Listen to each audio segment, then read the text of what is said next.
हरि ओम आनंदम प्रशांति जीवन दर्शनम नमो नारायण नारायण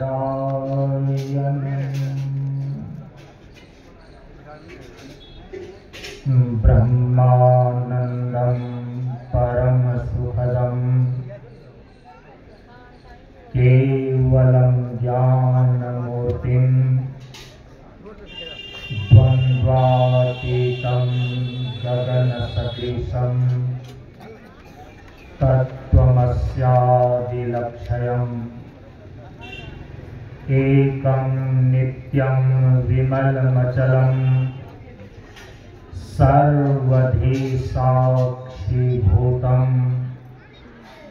भावातीतं त्रिगुणरहितं सद्गुरुं तं नमामि सद्गुरुं तं नमामि। श्री गुरु चरण स्पर्श अनुभूति। साध संगत की पूर्णाहुति सत्र में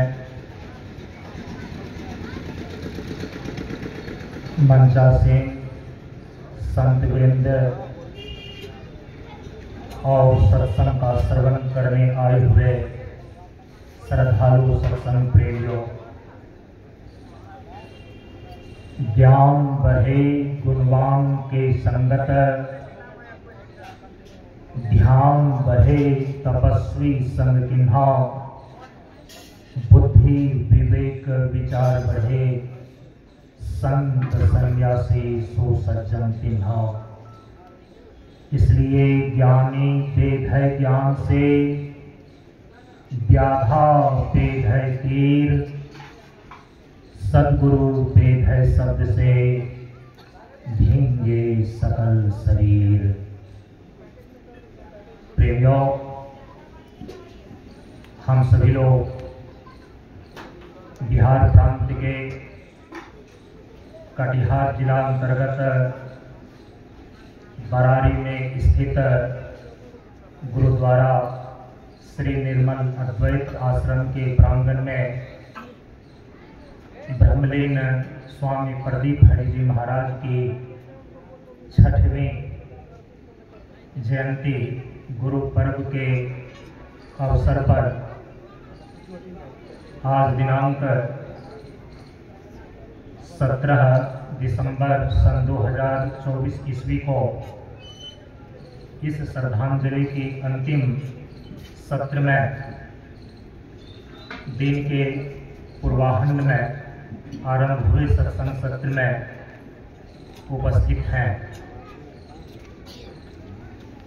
मुख्य रूप से जिस महापुरुष के पुण्यतिथि के अवसर पर यह महोत्सव आयोजित किया गया है, ब्रह्मलीन स्वामी प्रदीप हरि जी महाराज के इस पुण्यतिथि को उनके श्री चरणों में सर्वप्रथम हम अपनी श्रद्धांजलि समर्पित करते हैं। प्रेमियों, जैसा कि आपने पूर्व के सत्र में श्रवण किया कि संत शिरोमणि गुरु नानक देव जी महाराज के द्वारा स्थापित सिख धर्म यह सर्वविदित है कि यह सनातन धर्म का एक अभिन्न अंग है। सनातन धर्म के द्वारा निर्धारित और निश्चित किए गए जीवन के 6 उद्धारक तत्वों में अंतिम 3 तत्व हैं: गुरु, ग्रंथ और गोविंद। जीवन के 6 उद्धारक तत्वों में अंतिम जो ये 3 तत्व हैं, गुरु ग्रंथ और गोविंद, इसी की प्रतिष्ठा हमारे संत शिरोमणि गुरु नानक देव जी महाराज के द्वारा पूर्ण रूपेण प्रतिष्ठित किया गया। हम सभी लोगों ने प्रथम दिन के सत्संग सत्र से इसी 3 तत्वों पर विचार किया। आप सभी लोगों ने श्रवण किया, गोविंद अर्थात परम तत्व परमात्मा ईश्वर, इसका स्वरूप क्या है, इसके विषय में आप सभी लोगों ने यत् किंचित जो सत्संग में उपस्थित रहे उन्होंने श्रवण किया कि सनातन धर्म के भारतीय दर्शन परंपरा के अंतर्गत योग दर्शन और वेदांत दर्शन में हमारे तत्वदर्शी महर्षियों के द्वारा जो ईश्वर के स्वरूप का प्रतिपादन किया गया है, उसके अनुसार से क्लेश, कर्म, विपाक और आशय, इन 4 दोषों से रहित पुरुष विशेष का नाम ईश्वर है। इसके बाद हमारे सनातन धर्म की परंपरा में जन्माद्यस्यतः इस ब्रह्मसूत्र के अनुसार से संपूर्ण जीव और जगत की सृष्टि, स्थिति और प्रलय का जो सर्वाधिष्ठान के रूप में परम तत्व ब्रह्म स्थित है, यही अपनी अचिंत्य त्रिगुणात्मिका माया व प्रकृति की शक्ति से उपहित होने पर ईश्वर कहलाता है। इस दृष्टिकोण से सनातन धर्म में ईश्वर ही के सृष्टिकर्ता, पालनकर्ता और संहारकर्ता के रूप में प्रतिष्ठित है। हमारे सनातन धर्म की परंपरा में योग दर्शन के अंदर जो तत्र निरतिशयम् सर्वज्ञ बीजम कह करके ईश्वर के बारे में कहा गया है, इसके द्वारा यह सिद्ध हो जाता है कि ईश्वर सर्वज्ञ है, सर्वशक्तिमान है और सर्वव्यापक है। और ऐसे ईश्वर का ही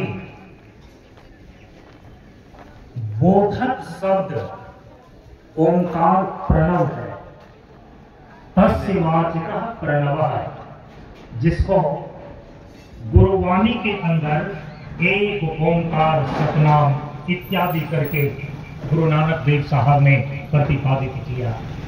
इस प्रकार से ईश्वर के स्वरूप को लेकर के, गोविंद तत्व को लेकर के, परम तत्व को लेकर के सनातन धर्म में इसके त्रिविध स्वरूप को निश्चित किया गया। परमात्मा का एक स्वरूप है निर्गुण निराकार स्वरूप। परम प्रभु परमात्मा का एक स्वरूप है सगुण निराकार स्वरूप और परमात्मा का एक स्वरूप है सगुण साकार स्वरूप।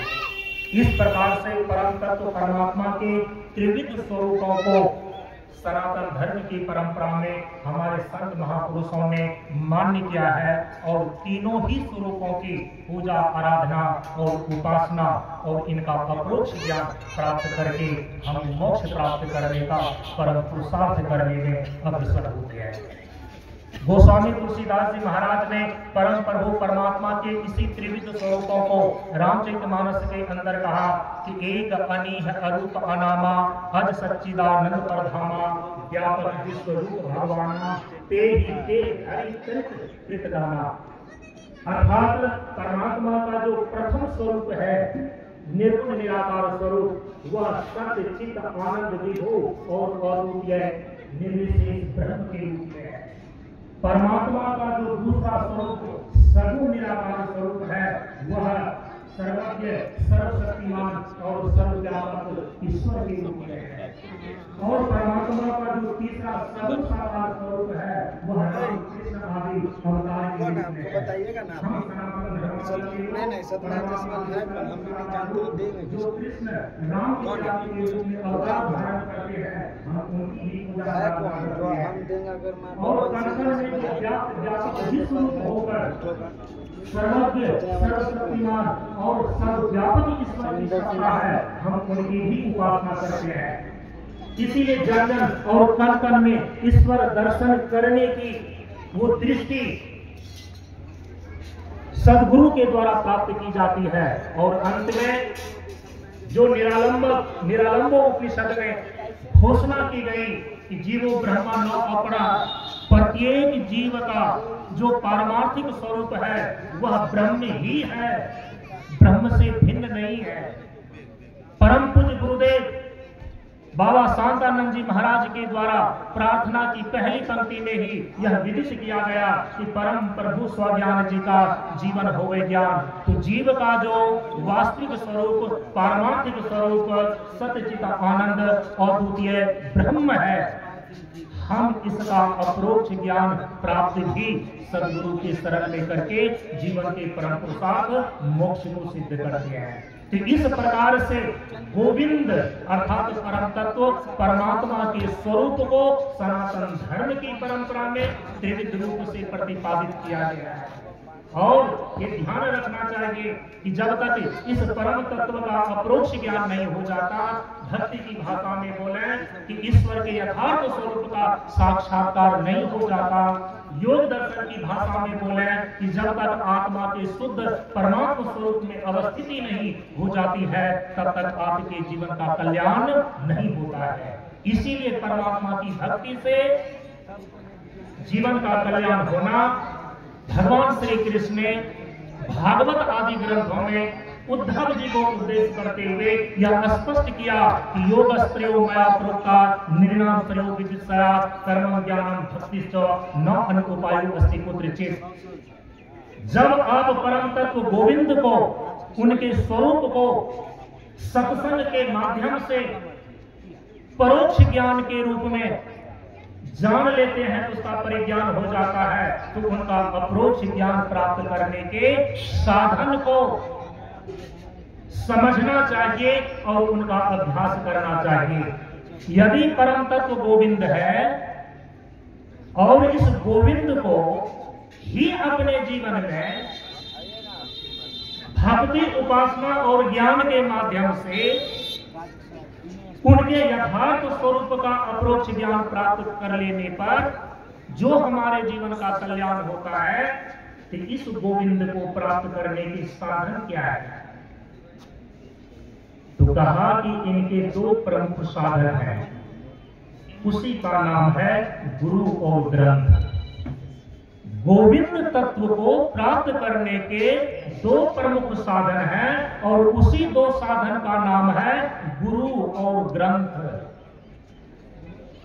हमारे सनातन धर्म में एकम सद विप्रा बहुधा वदन्ति, परम तत्व और उस परम तत्व को प्राप्त करने के जो साधन है वो एक है, लेकिन उनका प्रतिपादन हमारे महापुरुषों के द्वारा बहुविध प्रकार से किया गया है। इसलिए भगवान कहते हैं गीता में अर्जुन से कि द्विविधा निष्ठा प्रोक्ता, कि हे अर्जुन, परम तत्व को प्राप्त करने की अति प्राचीन काल से हमारे महापुरुषों ने, मनुष्यों ने दो प्रकार की ही निष्ठाएं बतलाई है। एक को बोलते हैं सांख्य निष्ठा और उसी का नाम है वेदांत, और दूसरे का नाम है कर्म निष्ठा और उसी का नाम है योग। तो योग और वेदांत की विधा से हम उस परम तत्व को उपलब्ध होते हैं। उसी को यहां पर कहा जा रहा है गुरु और ग्रंथ। क्योंकि अभी तो ये श्रद्धांजलि का सत्र है और सारे संत वृंद को अपनी भाव और विचार को रखना है। यदि सत्संग का सत्र संध्या काल में हुआ तो हम उस पर विशेष रूप से चर्चा कर सकेंगे। अभी केवल आप इतना ही समझ लेना कि भगवान जिस द्विविधा निष्ठा की बात कर रहे हैं और 6 उद्धारक तत्वों में अंतिम जो 3 तत्व गुरु, ग्रंथ और गोविंद है, गोविंद जो परम तत्व है, उसी परम तत्व को प्राप्त करने के ये 2 प्रमुख साधन हैं, गुरु और ग्रंथ। यदि गुरु न हो, ग्रंथ न हो, तो आप परम तत्व का बोध नहीं कर सकते। लेकिन यहाँ पर एक बात को ध्यान में रख लेना चाहिए, कई लोगों के मन में ऐसा प्रश्न उठता है कि क्या केवल गुरु को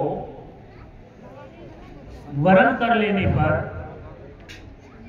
और ग्रंथ को प्रमाण न भी माने तो क्या काम नहीं चलेगा? बहुत ऐसे सारे लोग हैं जो ये प्रश्न करते हैं कि यदि संत महर्षियों के द्वारा उनके अनुभव अनुभूति की बातों को ही ग्रंथ में लिखा गया है, यदि केवल उन्हीं ग्रंथों का हम अनुशीलन कर लें तो शरीरधारी गुरु को बनाने की क्या आवश्यकता है? यहां पर प्रेमियों आप याद रखना, सनातन धर्म की परंपरा में गुरु और ग्रंथ दोनों ही परम तत्व को पाने का, परम तत्व का अपरोक्ष ज्ञान प्राप्त करने का प्रमुख साधन माना गया है। इसीलिए कि बिनु गुरु भव निधि तरई न कोई, ज्यों बिरंची शंकर सब होई। आप प्रकाश महाराज जी मंच पर आने का कृपा करें। और इसके बाद वो स्वामी तुलसीदास जी महाराज जी कहते हैं कि जड़ चेतन की ग्रंथि पड़ गई, यद्यपि मृषा छूटत कठिनाई।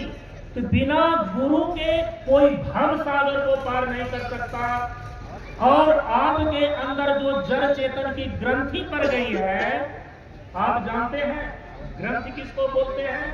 ग्रंथ एक पारिभाषिक शब्द है सनातन धर्म के अंदर। और यदि कि आप ऐसा अभी तक मान रहे हैं और यदि ऐसा अभी आप जान रहे हैं कि किसी भी पुस्तक का नाम या किसी भी किताब का नाम ग्रंथ है, तो किसी भी पुस्तक या किसी भी किताब का नाम या उसकी संज्ञा हमारे सनातन धर्म की परंपरा में ग्रंथ नहीं है। सभी किताब को और सभी पुस्तक को ग्रंथ की संज्ञा नहीं दी जाती है। इसलिए ध्यान रखिए कि हम ग्रंथ किसको बोलते हैं। ये ग्रंथ परम तत्व को प्राप्त करने का साधन है, इसीलिए ग्रंथ एक पारिभाषिक शब्द है। कहा कि जो ग्रंथि का भेदन करने का साधन है उसको बोलते हैं ग्रंथ। ग्रंथि को भेदन करने के साधन का प्रतिपादन जहां पर किया गया है, जिस शास्त्र में किया गया है, तब हम उस शास्त्र को ग्रंथ बोलते हैं। जड़ चेतन की ग्रंथि पड़ गई, यद्यपि मृषा, जड़ चेतन की जो ग्रंथि है ना, जो गांठ है, जो बंधन है, ये खुले नेत्र से दिखाई नहीं पड़ती है। गुरु की कृपा से यदि वह आपको दृष्टि प्राप्त हो जाए, विवेक की दृष्टि प्राप्त हो जाए, तब कहीं आपको अपने भीतर की ग्रंथि, भीतर की गांठ दिखाई पड़ती है। ग्रंथि का सामान्य अर्थ होता है बंधन। ये जीव जो इस संसार से बंध गया है, कहा कि 3 प्रकार की ग्रंथियां हैं और 3 प्रकार के बंधन हैं। एक है अविद्या की ग्रंथि, दूसरी है काम की ग्रंथि और तीसरी है भोग ग्रंथि। अविद्या की ग्रंथि को ही अविद्या का बंधन बोलते हैं। और यहाँ अविद्या का अर्थ है कि स्वरूप अज्ञान की अविद्या, अपने ही स्वरूप का जो अज्ञान है हम उसको बोलते हैं अविद्या। और दूसरा जो है काम ग्रंथि, काम ग्रंथि का अर्थ होता है कामना का बंधन। संसार की जितनी भी प्रकार की कामनाएं हैं वही इस जीव को इस संसार में बांध करके रखता है। तो दूसरे प्रकार का बंधन है कामना का बंधन। और तीसरी जो ग्रंथि है वो है भोग ग्रंथि, और उसी को कर्म फल भोग के रूप में कर्म का बंधन बताया गया है। तो तीनों प्रकार की ग्रंथियों के भेदन का, तीनों प्रकार के बंधनों से छूटने के साधन का प्रतिपादन जहां पर किया गया है, हम उसको बोलते हैं ग्रंथ। इसीलिए हमारे उपनिषद में यह घोषणा किया गया कि यदि गुरु होना भी चाहिए तो कैसा होना चाहिए? श्रोत्रिय ब्रह्मनिष्ठ। क्योंकि अशास्त्रीय गुरु, शब्द प्रमाण से रहित गुरु हमारे सनातन धर्म की परंपरा में अधूरा माना गया है। और यदि केवल आप ग्रंथ के शरण में रहते हैं और गुरु का वर्णन नहीं करते हैं तो याद रखिएगा, बिना गुरु का कोई भी ग्रंथ मौन है। बिना गुरु का मर न जागे, लागे हाथ असार, कितना भूतू हृदय करके बात विचार। इसीलिए देखो जग की इतिहास जांच कर कौन गुरु से वंचित है। यदि सदगुरु की शरण पकड़ ली तो उद्धार तुम्हारा निश्चित है। बोलिए प्रेम से श्री सदगुरु महाराज। इन्हीं शब्दों के साथ मैं अपनी वाणी को विराम देता हूँ। परम पूज्य गुरुदेव के श्री चरणों में प्रणाम करते हुए आप सबको एक साथ नमन। बहुत बहुत धन्यवाद सभी जी जो